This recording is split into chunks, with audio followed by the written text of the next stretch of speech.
네, 투자 시그널입니다. 오늘은 유스탁의 유창희 대표님과 함께합니다. 안녕하세요. 안녕하십니까? 네, 반갑습니다. 먼저 오늘의 이슈부터 살펴보겠습니다. 네, 투자 시그널 첫 번째 헤드라인입니다. 현대자동차가 인도 당국에 현지법인 IPO를 위한 예비 서류를 제출했다고 합니다. 현대차는 이번 상장으로 인도 증시 사상 최대 규모인 30억 달러, 하나로 4조 1,670억 원의 자금에 도달할 것으로 예상이 되는데요. 인도 법인이 상장을 완료할 경우 국내 시가총액도 10조 5천억 원가량 증가하는 효과가 있을 것으로 전망이 되고 있습니다. 이로 인해 자동차주 전반의 훈풍 계속해 이어질 수 있을지 알아보겠습니다. 네, 첫 번째 이렇게 이슈 만나봤습니다. 오늘 자동차가 힘을 받았던 월요일이었어요. 현대차, 기아, 주주환원 기대감에 호실적 전망까지 더해지면서 시세가 분출됐는데 이제 좀 연속성을 갖고 오르는 흐름에 올라탔다라고 봐도 괜찮을까요? 어떻게 보세요? 사실은 올해 현대기아 주가 흐름이 상당히 좋습니다. 네, 그렇죠. 현대차 같은 경우도 1월 달 대비해서 주가가 거의 한 40% 이상 상승을 좀 했고요. 그리고 기아 같은 경우도 1월 초 대비해서 본다라면 거의 한 30, 40% 이상 올라오고 있기 때문에 사실 최근에 좀 주가가 그렇게 못 오른 것뿐이지 사실은 수익률은 나쁘지 않다 생각을 좀 하고 있고요. 전 계속해서 주가 상승은 좀 더 이어질 가능성이 높다 생각을 좀 하고 있는데요. 특히 이제 현대차 다들 이제 아시겠지만 인도 법인 상장을 이제 코앞에 두고 있는 거 아니겠습니까? 그렇죠. 지금 이제 약간 뉴스마다 좀 다르긴 한데 한 40조 정도 그 시가총액을 차지할 거라고 예상을 좀 하고 있고요. 거기서 이제 현대차가 작게는 한 5조, 많게는 한 8조 가까이 현금 그 IPO를 통해서 현금을 조달을 한다라고 하죠. 그래서 이것을 우리나라로 가져오는 건 아니고 전부 다 이제 인도 쪽에 투자를 한다라는 것인데 어쨌든 지금 현대차의 시가총액이 50조입니다. 51조인데 인도 법인이 한 40조 정도 된다 그러면 엄청난 거거든요. 그렇죠. 네, 그래서 그런 부분들 감안한다라면 지금 현대차가 좀 저평가되어 있다 생각을 좀 하고 있고요. 또 인도 같은 경우는 중국, 미국 다음으로 단일 국가 중에서는 세계 3위 국가입니다. 거의 브라질, 러시아, 이런 국가들과 비교했을 때 매우 큰 시장이라 보면 되겠고 또 지금 생산 거점으로 계속 인도가 주목받고 있는 거 아니겠습니까? 그 미국이 중국을 규제하고 있고 또 유럽도 중국을 규제하고 있다 보니까 생산 라인이 지금 인도하고 인도네시아 쪽으로 많이 이동하고 있다는 거. 그래서 그런 부분들 감안한다면 앞으로 인도 시장에서의 어떤 성장 모멘텀이 계속 있다는 것은 기업이 계속 재평가받을 수 있지 않을까 생각을 좀 하고 있습니다. 그래서 인도 시장을 내수 시장 그리고 글로벌 생산 거점 시장으로 지금 현대는 낙점을 하고 있고 여기에 대해서 공격적인 투자를 지금 계속 할 수 있는 재원을 마련한 것이기 때문에 저는 그런 부분들이 현대기아에 대한 어떤 성장 모멘텀 계속 가져갈 수 있다 생각을 좀 하고 있고요. 또 하나가 수출 데이터가 상당히 좋습니다. 4월 달부터 5월 달까지 4월, 5월 모두 지금 역대 최대 수출 데이터를 찍어냈거든요. 자동차 관련해서. 그러면 6월 달도 지금 절반 이상 지났지만 수출이 안 좋을 수가 없는 것이죠. 계속해서 그럼 6월 달도 좋은 수출 데이터가 나온다라면 1분기보다 2분기가 더 좋은 실적을 보여줄 수 있다라는 것은 충분히 지금 이제 6월 달 이제 한 2일 정도, 한 2, 3일 남은 거고 그러면 7월 달 들어가게 되면 본격적인 실적 장세들, 그러니까 어떤 기업의 실적이 좋다 안 좋다 이런 리포트가 계속 나올 것이기 때문에 현대기아는 이런 실적에 대한 어떤 기대감들 충분히 외국인 기관들 중심으로 해서 매수가 유입될 수 있지 않을까 판단하고 있습니다.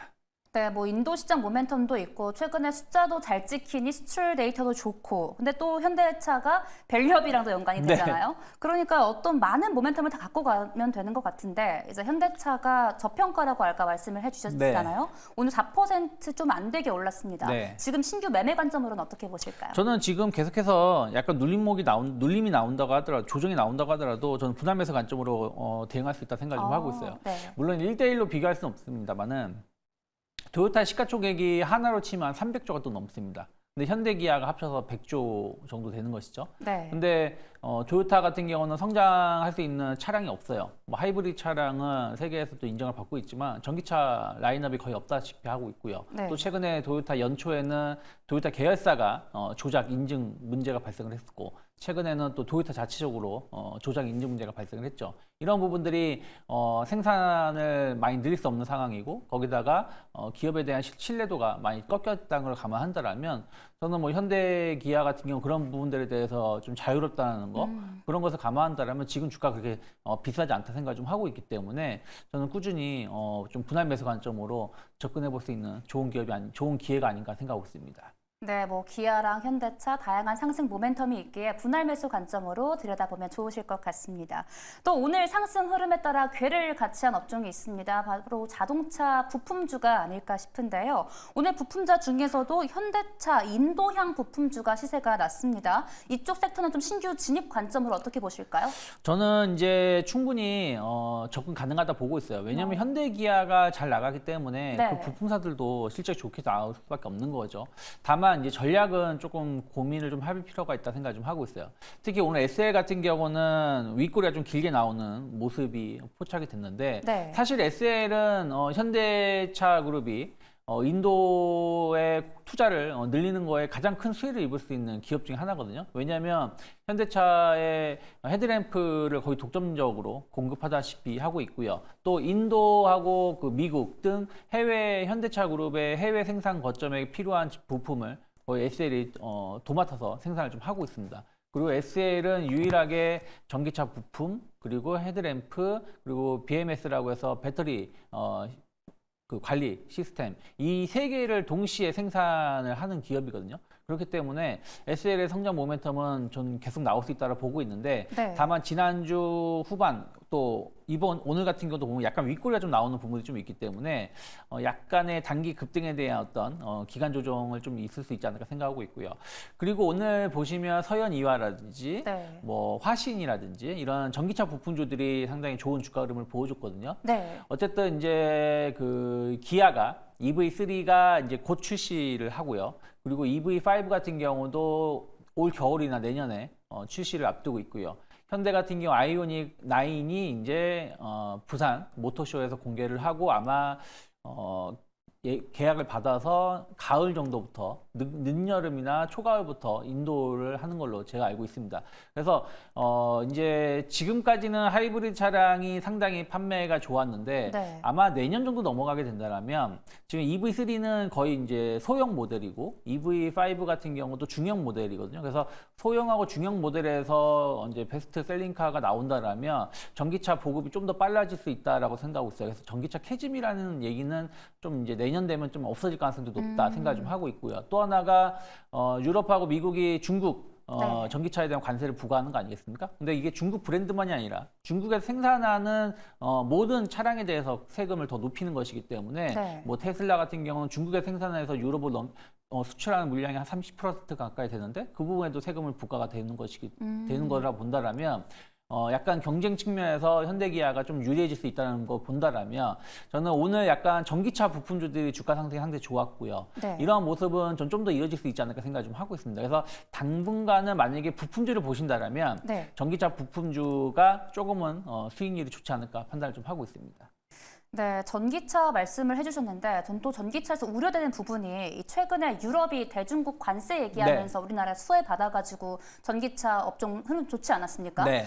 그런데 또 유럽 자동차 업계 또한 중국 시장의 의존도가 강하고 보복성 관세 인상을 고려하면서 이제 좀 중국과 유럽 연합이 합의를 이룰 수 있다는 전망도 나오고 있어요. 네. 이쪽 모멘텀에 대해서 어떻게 보고 계세요? 뭐 합의를 뭐 이룰 수도 있겠죠. 네. 최근에 나온 뉴스들을 본다라면 그 미국의 생물 보안법? 네. 이거 이제 중국이 로비가 돼가지고 좀 약간 수정된다, 뭐 이게 네. 미뤄졌다, 뭐 이 얘기가 나올 정도니까요.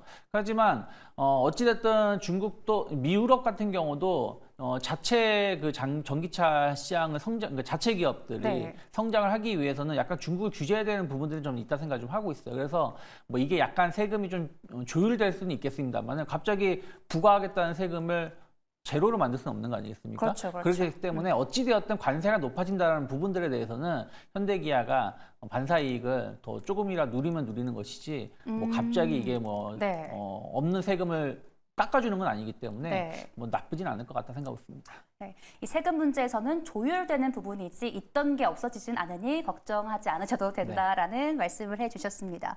이제 전기차 이야기하면 저희 2차 전지 얘기 안 할 수 없잖아요. 뭐 작년부터 주요 국가들의 전기차 보조금이 축소되거나 폐지가 되고 있는데 이번에 하이투자증권에 이어서 유진에서도 에코프로그램 TP를 15만 원으로 제시를 했거든요. 네. 2차 전지 쪽 다 빠지는 걸까요? 어떻게 보세요? 사실은 2차 전지가 올해도 나쁘진 않았어요. 네, 뭐 그렇죠. 엔캠 같은 경우도 작년 하반기서부터 올 초까지 주가 상승 흐름 보시면 엄청난 상승을 좀 보여주기도 했었고요. 네네. 그리고 또 최근에 본 대주전자재로도 좋은 주가 상승을 보여줬습니다.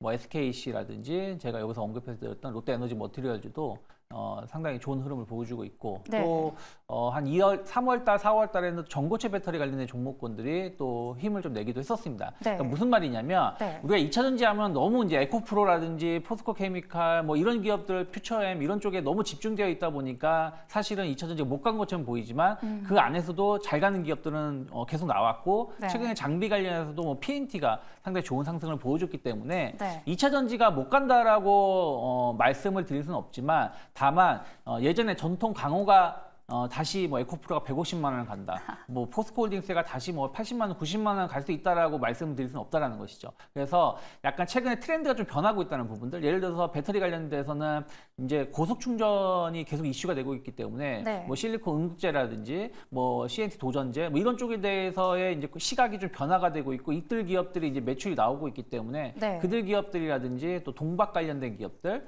그리고 약간 이제 장비 관련된 기업들에 대해서 한정적으로 접근해 볼 수 있지만 과거처럼 모든 2차 전지가 붐을 하면서 일으키면서 올라가지는 않을 것 같다. 그렇게 좀 평가를 하고 있습니다. 네, 좀 개별 장세가 이어지지 예전처럼 주도 섹터로서의 움직임은 조금 힘들 것이다라고 말씀을 해주셨습니다. 그러면 저희 두 번째 이슈 이어서 확인해 보겠습니다. 네, 두 번째 헤드라인입니다. 신원식 국방부 장관이 오늘 동유럽 2개국 순방길에 올랐습니다. 군사 및 방위 산업 협력을 위해 오는 22일까지 루마니아와 폴란드를 차례로 방문하는 일정인데요. 신 장관 순방을 계기로 자주차와 전차 등 도입을 통해 군 현대화를 추진 중인 루마니아에서 K방산 수출에 물꼬가 트일지 주목되고 있습니다. 네, 두 번째 가져오신 섹터는 방산주였습니다. 이제 미 연준이 연내 최소 한 차례 금리 인하를 시사를 했습니다. 그러면서 기술주보다는 방산주에 주목할 필요가 있다라는 의견이 나오고 있는데 오늘 뭐 신원식 국무부 장관도 출국을 했고 또 내일인가요? 파리에서 유럽 최대 방산 전시회가 열린다라고 합니다. 뭐 이렇게 다양한 이슈들이 있는데 정확히 오늘 방산주 흐름 좋았던 이유는 뭐라고 생각하십니까? 사실 오늘은 좀 방산주의 강한 상승이 조금은 특별한 이슈는 없었다고 보고 있어요. 뭐 수출에 대한 어떤 기대감들 일부 있었긴 했습니다만은 그게 전체 기업의 주가를 끌어올릴 만한 뉴스였는가 그런 것보다는 좀 시장이 좀 모멘텀이 없다 보니까 방산주 쪽으로 해서 빈집털이 관점인가요? 그런 부분들도 일부 있었다 생각을 좀 하고 있습니다. 일단 지정학 리스크가 지금 전 세계적으로 계속 커지고 있죠. 네. 중동 리스크도 지금 네타냐후는 전쟁을 끝내고 싶어 하지 않는 것 같아요. 뉴스들을 본다라면 곧 끝날 것 같은 내용이 나오지만 또 네타냐후는 약간 그거를 부정하는 발언들을 좀 하고 있고요. 네. 그리고 지금 러우 전쟁도 우리가 지금 뉴스에 안 나오고 있는 것뿐이지 벌써 이게 거의 이제 뭐 3년 차에 진입하고 있는 거 아니겠습니까? 그래서 이러한 부분들이 계속 장기화되고 있다는 부분들이 동유럽 중심으로 해서 어떤 무기 수요가 꾸준히 나올 수 있다는 어떤 기대감들이 좀 있고요. 또 아시아 같은 경우도 사실은 중국하고 대만 간의 관계가 계속 악화되고 있고 또 사실 우리나라 같은 경우도 최근에 이제 오물풍선이라든지 또 확성기, 뭐 대응 뭐 이런 부분들이 나오면서 썩 좋은 편은 아니죠. 지금 유엔에서 지난주에 나온 뉴스를 보니까 조금 이제 우리나라가 확성기로 대응하는 부분들에 대해서 좀 자제했으면 좋겠다. 약간 좀 북한과 관련해서 서로 간에 좀 완만한 흐름을 좀 이어갔으면 좋겠다라고 좀 얘기도 나왔다라고 하고 있고요. 네. 그리고 또 이제 그 푸틴 네. 대통령이 20년인가요? 25년? 24년 만에? 24년 만에. 네, 그래서 북한을 좀 내일하고 내일 모레 이틀 동안 방북한다는 거 아니겠습니까? 네. 그래서 그런 부분들도 약간의 이제 지정학 리스크가 뭐 우리나라의 지정학 리스크도 있을 수 있겠지만 어쨌든 글로벌 지정학 리스크가 쉽게 안 끝나고 있다는 부분들이 좀 투자 심리가 좀 유입됐지 않을까 생각 좀 하고 있고요. 네. 그리고 또 이제 수출입 은행이 자본금을 이제 한 번에 늘리진 못하지만 순차적으로 좀 늘리면서 네. 좀 이제 그 무기 수출이 다시 또 재개가 될 수 있다는 거. 사실은 우리가 기존에 계약되어 있는 거 많이 있었는데 이게 수출입 은행의 보증이 없으면은 그 계약이 성사되지 못하는 부분들이 좀 있었는데 그렇죠. 이게 작년에 거의 이제 그러다 보니까 신규 수주가 없었는데 올해 이제 그런 게 이연됐던 것들이 이제 순차적으로 수주할 수 있다는 어떤 기대감들 이런 것들이 좀 이슈가 되면서 뭐 LIG 넥스원, 뭐 하나 에어로스페이스, 뭐 현대 롯데 또 현대 롯데는 또 개별 또 이슈도 좀 있다 보니까 네. 좀 좋은 흐름을 좀 보여주지 않았나 생각 좀 하고 있습니다. 네, 방금 LIG 넥스원 이야기를 해주셨는데 이 대공 유도 무기, 해군의 말레이시아 등 해외 수출에 대한 기대감이 커지면서 오늘 17% 넘게 급등을 했습니다. 신규 매매 관점을 어떻게 보세요? 너무 사실은 급등했을까요? 뭐 네. 지금은 이런 모습은 저는 사실 이런 종목은 좀 사야 된다라고 보는 관점이거든요. 오. 뭐 LIG 넥스원 같은 경우도 네. 지금 한 3개월 정도 행보하다가 18만 원을 돌파하는 양봉이 나온 것이고 오늘 외국인이 꽤 많은 매수세가 유입됐습니다. 네. 그런 걸 감안한다라면 추가 상승 가능성 좀 있지 않을까 생각 좀 하고 있고요. 뭐 하나 에어로스페이스도 마찬가지입니다. 지금 LIG 넥스원하고 거의 비슷한 차트 모습이라고 보시면 될 것 같아요. 그래서 25만 원 정도만 돌파가 확실히 이루어진다라면 충분히 추가적인 상승 가능성 기대해 볼 수 있다 생각하고 있고 마찬가지로 외국인들 수급을 보신다라면 네. 오늘 같은 경우 꽤 많은 매수세. 지난주 목요일에도 한 27만 주 정도 매수가 들어왔고 오늘도 네. 한 4만 주 이상 매수. 또 기간도 3일 연속 매수가 유입되고 있기 때문에 이런 것을 감안한다라면 하나 에어로스페이스도 충분히 추가적인 상승 가능성 열려 있지 않나 판단하고 있습니다. 네, LIG 넥스원 추가적인 상승 가능성 언급을 해주셨습니다. 오늘 탑픽은 어떤 걸로 준비하셨을까요? 네, 오늘 그래서 저는 현대 로템을 좀 가지고 나왔습니다. 일단 현대 로템 같은 경우도 오늘 꽤 의미 있는 상승이 나왔는데 일단 디펜스 솔루션 사업 부분 관련해서 지상 무기 체계 연구 개발 그리고 생산을 담당하고 있죠. 뭐 다들 아시겠지만 K2 전차가 세계적인 어떤 수준에 올라와 있고 연내 180대가 추가로 폴란드에 수출을 할 가능성이 좀 높게 점쳐지고 있죠. 그래서 폴란드 쪽에 대해서 수출이 재개된다는 거, 그러니까 그동안 좀 계약을 지연됐던 부분들이 좀 이루어진다는 거 긍정적인 평가를 좀 하고 있고요. 네. 또 하나는 전동차, 고속철 이슈들입니다. 지금 우즈베키스탄 쪽으로 해서 철도청하고 계약을 맺었다고 하는데 어쨌든 현대로템 같은 경우는 뭐 철도 관련해서 상당히 좋은 기술력을 가지고 있고 또 이게 해외로 수출된다는 것 자체도 좀 기업이 재평가 받을 수 있지 않을까 생각을 좀 하고 있습니다. 거기다가 뭐 지금 러우 전쟁이 끝난 건 아니지만 요즘에 그런 얘기가 안 나오고 있는데 이제 네. 러우 전쟁이 끝날 때쯤 되면 뭐 끝난다 안 끝난다 이런 얘기가 나오면 또 우크라이나 재건 얘기 나오지 않습니까? 우크라이나 재건 얘기 나오면 또 바로 현대로템이 좀 수혜를 입을 수 있다는 부분들도 좀 긍정적인 평가를 하고 있고요. 네.